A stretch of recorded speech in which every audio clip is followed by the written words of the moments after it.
Welcome to Lesson 3.4. We will be reviewing concepts learned in algebra, and let's go on and talk about the Cartesian plane.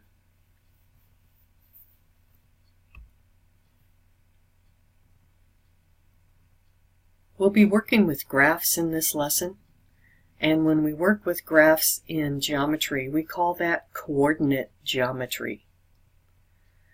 When we're using graphs, we're creating foundations for some of the geometric concepts that we'll be learning. So as a review, a point's location on a line is described by its coordinate. In section 1 of our book, we talked about number lines and coordinates. Here, on this graph, which is on page 129 of your text, is an example of a graph with the coordinate for point P. When we show our graphs, we normally have an x-axis, which is horizontal, and a y-axis, which is vertical. These axes break up our coordinate plane into 4 different quadrants. The upper right-hand corner is quadrant 1, left-hand corner, upper left-hand corner is quadrant 2, the lower left-hand corner is quadrant 3, and then the lower right-hand quarter is quadrant 4. Point P is at -3, 2. So beginning at the origin, here marked O, which is 0.00, we count 1, 2, 3 spaces, and we're going to the left, so that's negative, and then we go up 1, 2 spaces, and when we go up it's positive. If we go to the right on the x-axis it's positive, and if we go down on the vertical axis that would be negative. If you need more chance to review the coordinate plane, please contact me and I'll send you a link. A point's location in a plane is described by using an ordered pair of coordinates. That ordered pair is normally named x, y. So that'll be one coordinate on the x-axis, one on the y-axis, which is measured from a reference point, which is the origin O.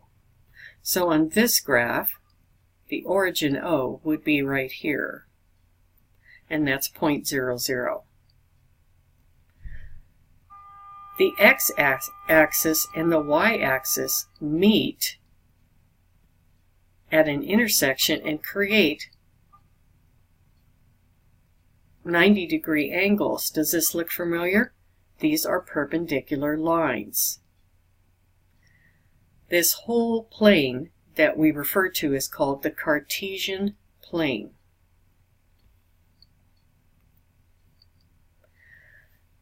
Back in section 1, I believe it was section 1.5, we learned a formula to find 2 points on a number line.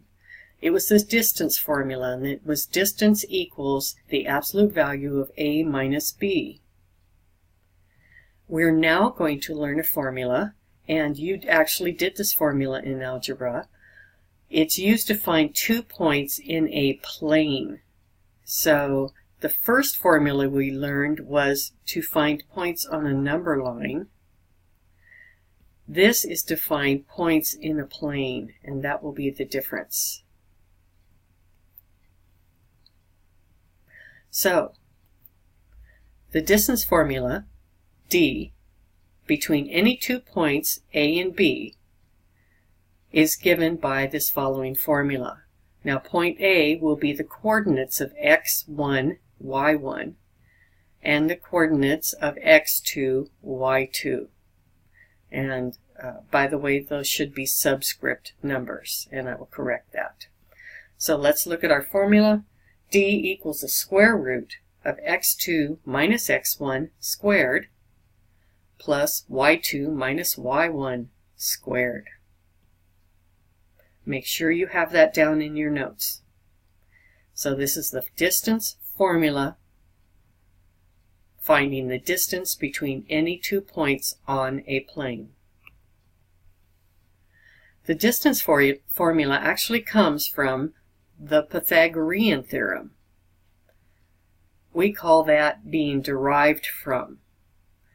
It can be used, the distance formula can be used because the P theorem uses the properties of perpendicular lines.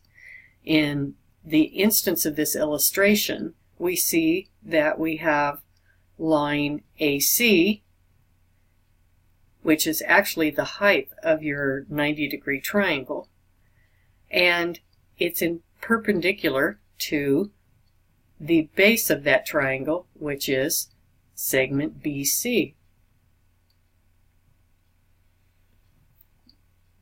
Your book has a proof that actually shows how the formula is derived. You don't have to understand this at this point, but it begins with stating the P theorem. So we have AB squared equals AC squared plus BC squared. That becomes D squared for distance, and that's actually the hypotenuse of the 90-degree triangle, equals x squared minus x1 squared plus y2 minus y1 squared. So instead of having just points A and B, you actually have coordinates now, and they've replaced those in the formula. So they started with the P theorem, and they substituted your coordinates for the segments.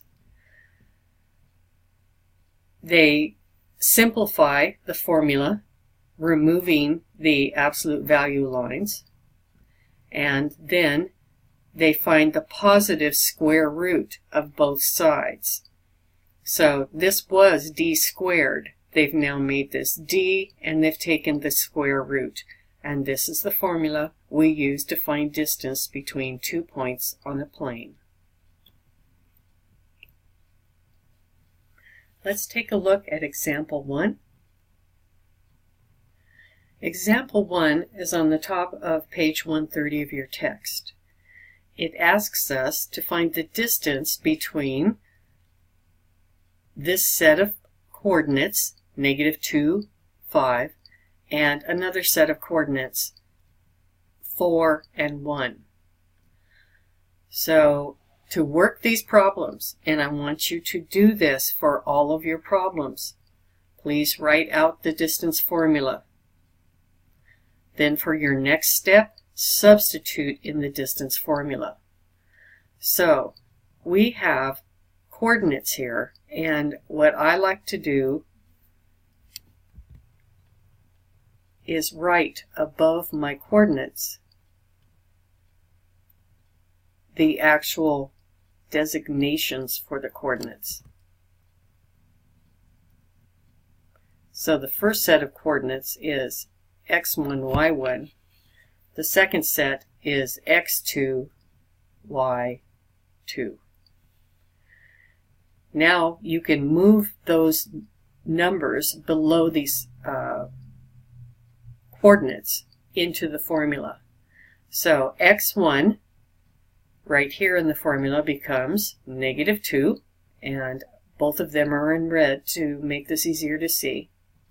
y1 is here in the formula, and you move that directly below. x2, which was 4, is now placed into the formula, and 1, which was y2, is placed into the formula. One of the things you need to be careful with, these are subtraction marks. They're not negatives, they're subtraction. And so if you're substituting a negative number, you need to put parentheses around it to make sure you keep it separate. Now what we can do is combine our math here. 4 minus negative 2, which is the same as saying plus 2 is 6, so that becomes 6 squared. 1 minus 5 is negative 4, so that becomes negative 4 squared. And 6 squared is 36, and negative 4 squared is 16. 36 and 16 is 52, so we now have the square root of 52.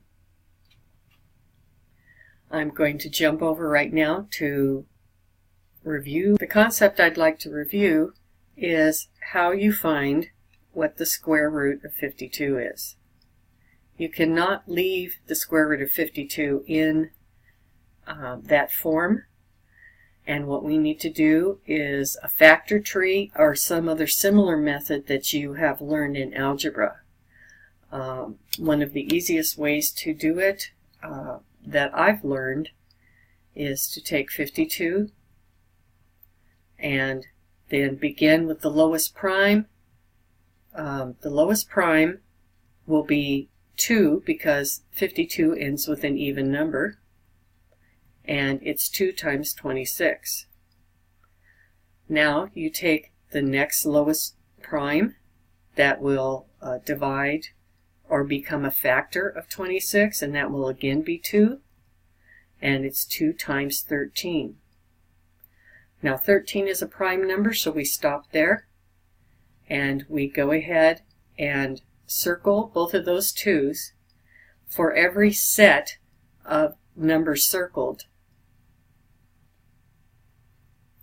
you will actually end up having factors of, let me rephrase that. Just start with this step and that'll make it easier.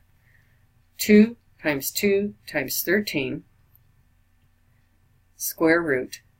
Now 2 times 2 is 4, square root of 4 is 2, and that goes outside of the bracket, and then we have 13 left. And that is actually your answer to the square root of 52. So we have our 2 times 2 times 13, taking their square root, which becomes 2 square root of 13, which is approximately 3.61. This is how your answer should look in your problems. You should go out to the hundredths place. Be sure to round up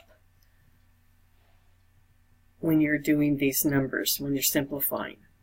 Let's move on. So let's do another review. The coordinate of the midpoint of a segment on a number line. So once again, we're talking about a number line, is the average of the endpoint's coordinates. So you should be familiar with this formula. This is the midpoint formula that we did in the last section. Now, the midpoint formula for finding the midpoint of a segment on a plane is a different formula. So the midpoint of the segment with the endpoints A, which is x1, y1, and B, which is x2, y2, is x1 plus y1 divided by 2, y1 plus y2 divided by 2. So if you look at both of these formulas, we had A plus B. We still have A plus B, except they're a set of coordinates. Same formula, we just now, instead of having a point, we have a set of coordinates. Be sure to write this formula in your notes. Let's move on to example 2. Example 2 asks us to find the coordinates. So when you're putting this in your notes, remember this is the purpose of this formula, is to find the coordinates of the midpoint of x, y. Sorry, trying to get rid of this cursor here. Given x is negative 2, 3, and y is 1 and 5. So here's our formula, and what we do is substitute the coordinates into the formula and simplify. So once again, I mentioned that if you write down your actual designations. This can make it easier to substitute. So we have our x1, y1, and our x2, y2. And x1 is negative 2, so it gets substituted where x1 is in the formula. And we now need x2, which is 1. There it is in the formula. We now substitute y1, which was 3. That was the y value of the first set of coordinates, and 5, which was y2. So negative 2 plus 1 would be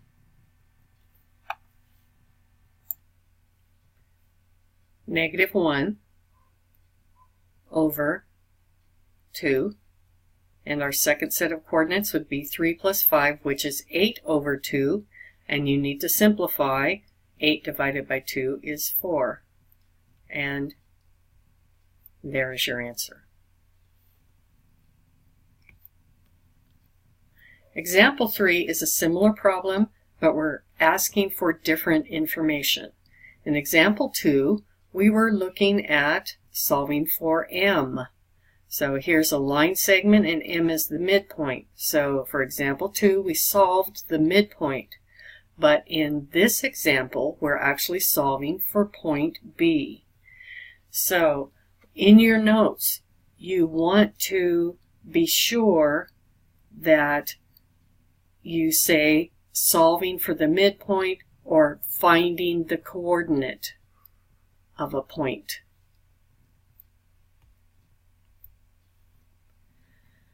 We begin with our distance formula, and it told us that m we already have the value for m. So m is negative 1 and 1/2. So I've put that right here, and this is m. And we're going to replace our values, our known values. So this would be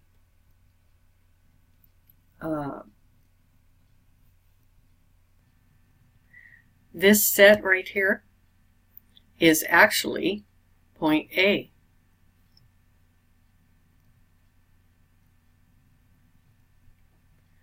So x1 plus x2, we now know that we have an x1 right here in our given information, and this was y1. So x1 is negative 3 plus x2, which we don't have a value for, over 2. And then y1 is 4, there it is, from our knowns, plus y2 divided by 2. To solve this, you will break this up into two equations. We have one equation here and one equation here. Remember that we did two equations also when we were doing distance on the number line, because we were solving for absolute values. So we set this first equation to equal the negative 1 in our midpoint. So negative 3 plus x2 divided by 2 equals negative 1. Now we take the second equation and we set it to the 1/2. So 4 plus y2 divided by 2 equals 1/2. First thing we do is do our algebra wonder, and we multiply by 2 on both sides. And this becomes negative 3 plus x2 equals negative 2. And we do the same thing in the next equation. We multiply by 2 on both sides. And this becomes 2 plus y2 equals 1/2, or equals 1. And that will become y2 equals negative 3. If we subtract, if we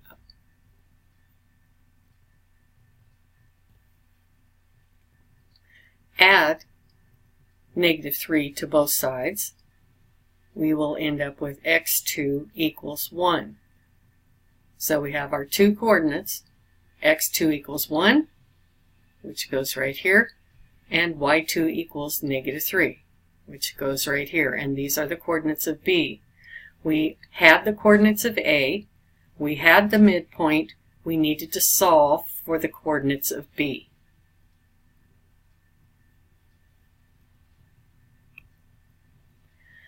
Your homework for lesson 3.4a is numbers 1 through 10 on page 132.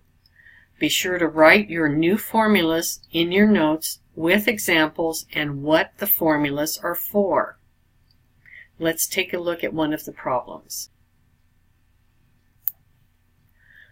So let's look at problem 7 in your homework. They ask you, and this is on page 132. They ask you to find the coordinates of the midpoint of the segment with the given endpoints.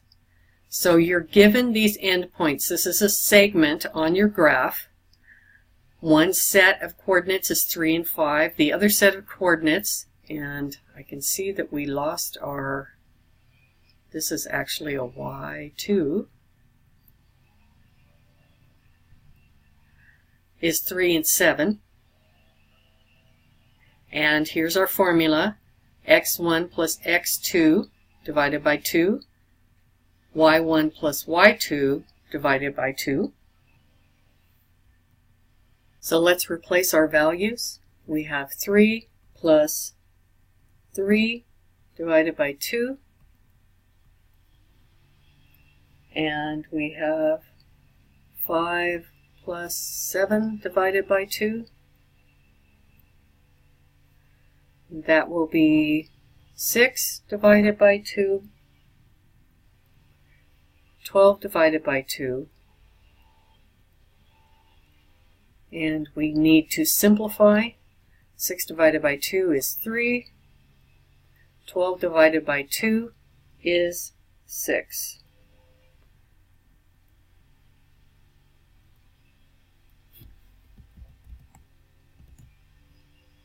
And this is your set of coordinates as your answer for number 7. Hope this helps. If you need any assistance, please contact me and we'll get those problems done.